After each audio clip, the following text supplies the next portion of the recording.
ये बस आपको दिखा रहे हैं जो बाजखेत तुरा चौरा मोटर मार्ग है, रानीखेत पीडब्ल्यूडी के अंदर सल्ट विधानसभा का, वो है ये। और ये जो एरिया है ये है बाजखेत से जब तुरा चौरा को जाते हैं तो पहला बैंड है 11 किलोमीटर वाला क्षेत्र का एरिया जो पड़ता है उसका पहला बैंड है। उसके बाद जो नेक्स्ट बैंड है उसके और इस बैंड के बीच में पूरा गाँव है जिसे बोलते हैं ढाल में, इस पहाड़ के ढाल में बसा हुआ फुलाई गुमटी के पंचायत के अंदर, और वो है तैलबाखरी। तो इस वीडियो में मैं इस बस को दिखाने का, इस रोड को दिखाने का कोई विशेष मकसद है, और इस वीडियो के माध्यम से हम चर्चा करेंगे, इस पर हम चर्चा करेंगे जोशीमठ के बारे में भी कि जोशीमठ आपदा से हमने क्या सीखा। वो बहुत इंपॉर्टेंट चीज़ है। ये वो गांव है जिसके ऊपर से बस जा रही है। ये थी रोड से इधर को इस डायरेक्शन में बढ़ रही थी बस, और सेकंड बैंड का ढाल है और ये पहले बैंड का ढाल है। इस ढाल पर ये गाँव पूरा बसा हुआ है। जोशीमठ में भी हमने देखा, जोशीमठ पर तो दरारें आई और जोशीमठ के बारे में जो बातें हुई वो यहाँ लागू होती हैं। परंतु जो एक्सपर्ट वहाँ पे चर्चा कर रहे थे, जो और उत्तराखंड के पहाड़ों को कह रहे थे काफ़ी कच्चे पहाड़ हैं, मुरैन है, तो वो निश्चित तौर पे यहाँ देखा जा सकता है।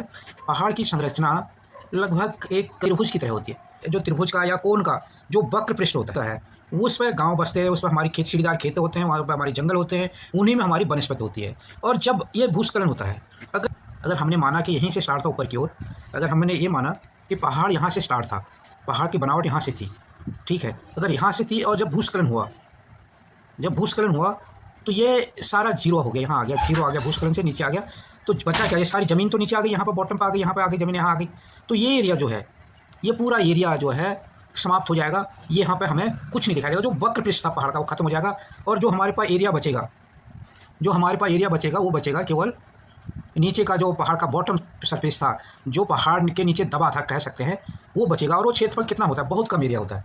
तो एक समझ लो कि बहुत बड़ी हत्या है। अगर समझो हाथी के बाद चींटी नुमा क्षेत्रफल हमारा बचता था। लैंड तो खत्म हो रही है, लैंड के साथ साथ लैंड पे हमारी जंगल थे, वनस्पति थी, उसमें जीव जंतु थे, वो समाप्त हो रहे हैं। वो ज़मीन के अंदर हो सकता है जलधाराएं हों, वो धाराएं दब जाती हैं, टूट जा धाराएं होती हैं, जो वो टूट जाती है तो हो सकता है वो धारा टूट के ज़मीन के अंदर और गहराई में चले जाते हैं, और पहाड़ों के कई जल स्रोत भी सूख जाते हैं उनके अंदर। तो उससे हमारा जल, जंगल और ज़मीन तीनों का ज़बरदस्त नुकसान होता है। और दूसरी चीज़ ये होती है कि ये भूस्खलन होता क्यों है। ये गाँव भी काफ़ी भूस्खलन से प्रभावित रहा है, और देश की आज़ादी के कुछ साल बाद की बात होगी। ये वाला एरिया, यहाँ पर एक घर था, यहाँ पर लैंड स्लाइडिंग हुई और पूरा घर दब गया, और वहाँ पर जान माल का बड़ा नुकसान हुआ। या फिर इन लोगों ने शिफ्ट होकर यहाँ अपने मकान बनाए। आज़ादी से पहले एक घर यहाँ पर लैंड स्लाइडिंग हुई, और यहाँ पर एक घर था, वो भी दब गया, टूट गया। फिर उन लोगों ने अपना घर यहाँ बनाया, यहाँ पर बनाया, लैंड स्लाइडिंग है। तीसरी चीज़ आपको बता दें कि जो ये पूरा एरिया है, ये पूरा इलाका, इसमें 1985 में बहुत ज़्यादा बारिश हुई थी। तो जो ये सड़क आई है, जो जिस सड़क पर अभी हम बस दिखा रहे थे, उस सड़क के बाहरी साइड में, उस पर भी थोड़ा चर्चा करेंगे। उस पर बाहरी साइड में लगभग इधर से एक बहुत बड़ी दरार है, एक दरार इधर से आई, दूसरा गांव के बीच में से एक पाइपलाइन गई है। तो उस पाइपलाइन के साथ साथ बहुत बड़ी दरार आई थी। वो इन घरों के जो ये घर हैं, यहाँ से इधर से पाइपलाइन गई है, तो उस पाइपलाइन के साथ साथ दरार आई थी इस घर के आगे से, और यहाँ से ऊपर चढ़ के इधर को थी।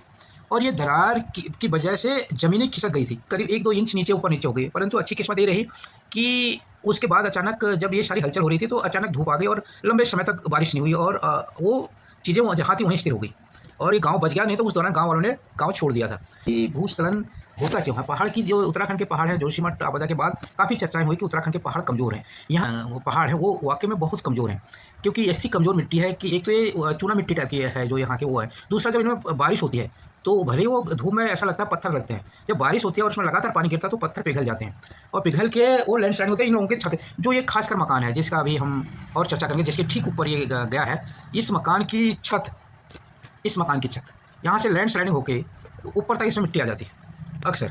और जब ये बातें देखी और उस दरारें देखी तो ये उन्होंने जो सेकंड बैंड है इसका, मैं कह रहा था 11 किलोमीटर का बास्केट तुरा रोड का, वहाँ से जब उन्हें देखा कि ये आगे ज़मीन कच्ची है, तो पीडब्ल्यूडी ने इस रोड को यहाँ से, जबकि उसका पिलर थोड़ा बाहर था, लेवल पिलर, पर उसने कटिंग पिलर से लेकर उसको एकदम अंदर की तरफ कर दिया, ताकि वो जो ज़मीन बाहर कच्ची ज़मीन है वो इसमें रोड ना बने, ताकि रोड भी टूट जाए और नीचे मकान भी दबे, और मकानों का जो नुकसान हो उसका जो जवाबदेही पीडब्ल्यूडी पर ना जाए। ये सारी चीज़ें क्यों हो रही हैं, भूस्खलन क्यों होता है, उसके लिए हम इसको कैसे अवॉइड कर सकते हैं, कैसे वो कर सकते हैं, बच सकते हैं।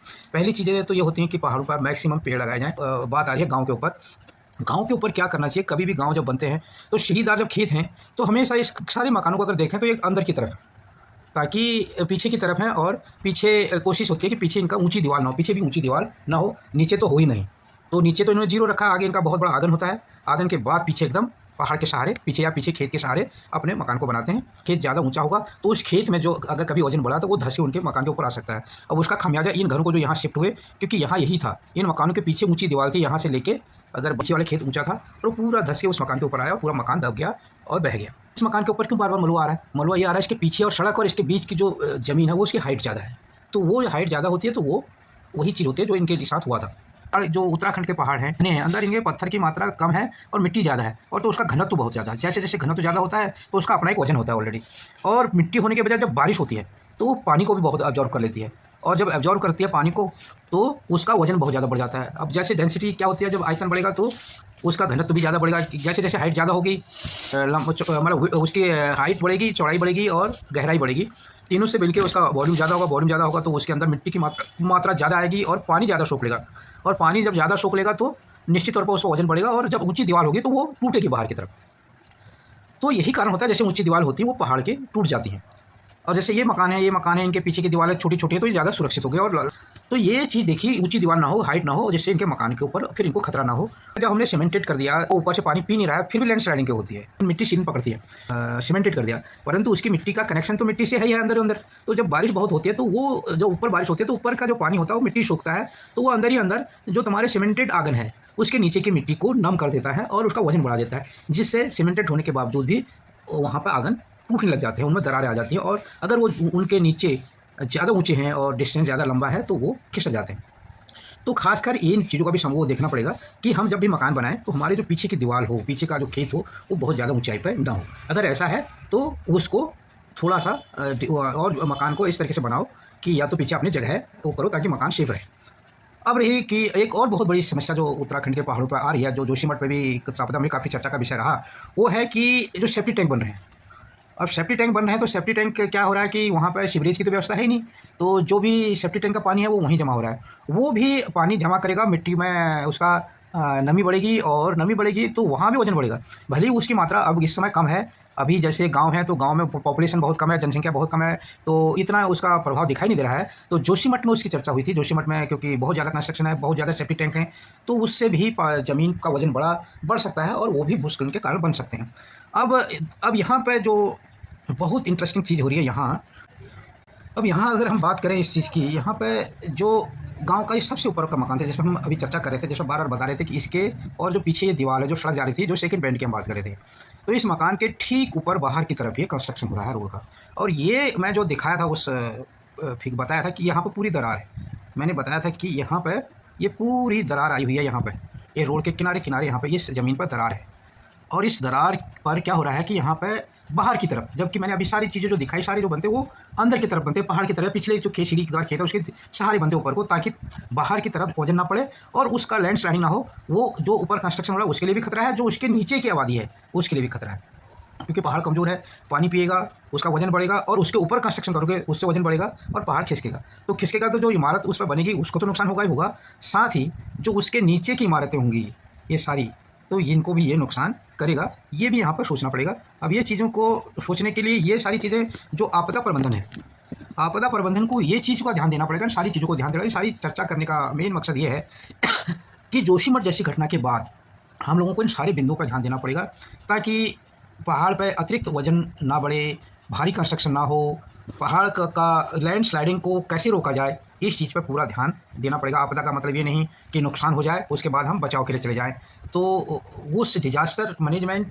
का मतलब डिजास्टर ना हो, वो हमें रुकना है। आपदा कैसे टाली जाए उस पर कोशिश करनी है, आपदा के बाद हम राहत के लिए जाएं, ऐसी कंडीशन ना आए वो कोशिश हो। मैं इसके माध्यम से ये कहना चाहूँगा, अगर मैं इस वीडियो में और दिखाऊँ आपको, ज़्यादा डिटेल में जाऊँ तो यहाँ आप देख सकते हैं कि इसके ऊपर सीधे कंस्ट्रक्शन हो रहा है, इस मकान के ऊपर। इस मकान की पोजीशन आप देख सकते हैं कि इस मकान की पोजीशन यहाँ पे है, ये मकान यहाँ पे है, जो ये मकान यहाँ दिखाई दे रहा है, ये इस मकान की पोजीशन ये है। और इस मकान ये रोड जो है, ये वाली, ये जो यहाँ पे ये वाली रोड ये है, ये सारी रोड है ये है, और इस मकान के पीछे ये कंस्ट्रक्शन हो रहा है, ये यहाँ पर कंस्ट्रक्शन है। और मैंने जो बताया कि 1985 में ये दरारें आई हैं, यहाँ पर बता रहे हैं कि ये दरारें आई थी, इस पर पूरी दरार है, रोड के किनारे किनारे है। इसी वजह से सेकंड पॉइंट से पीडब्ल्यूडी ने भी अंदर की तरफ, भले ही उस पर रोड में ढलान भी हुआ, फिर भी उन्होंने बाहर की तरफ लाते तो थोड़ा रोड, क्योंकि जब वो लेवल पिलर और वो लगे तो उन्होंने इस चीज़ का वो नहीं किया, परंतु जब बाद में उन्होंने देखा कि ज़मीन कच्ची है, नीचे को धँस सकती है, तो उन्होंने अंदर को रोड कर दी। अब दूसरी चीज़ क्या है कि दूसरी दरार ये है, वो बताई। और अब ये सारी चीज़ों को ध्यान में रखते हुए आपदा प्रबंधन को देखना चाहिए कि हम आपदा आ जाए उसके बाद राहत के लिए जाएँ, उससे पहले आपदा ना आए, ऐसा एक्शन लें। मैं इस वीडियो के माध्यम से आपदा प्रबंधन जो है वो क्षेत्र का है, अल्मोड़े का है या शालदीप तहसील का है, जिसके भी अंदर ये सारी चीज़ें आती हैं, उनको इस पर ध्यान देना चाहिए और ऐसी घटना ना हो, भूस्खलन ना हो, उसको टालने की कोशिश होनी चाहिए। दूसरी चीज़, इस तरीके से जो निर्माण होते हैं, उन पे अंकुश लगाना चाहिए, लोगों को जागरूक करना चाहिए। और इसी के साथ अगर आप लोगों को ये वीडियो अच्छी लगे तो इसको लाइक और शेयर ज़रूर करें।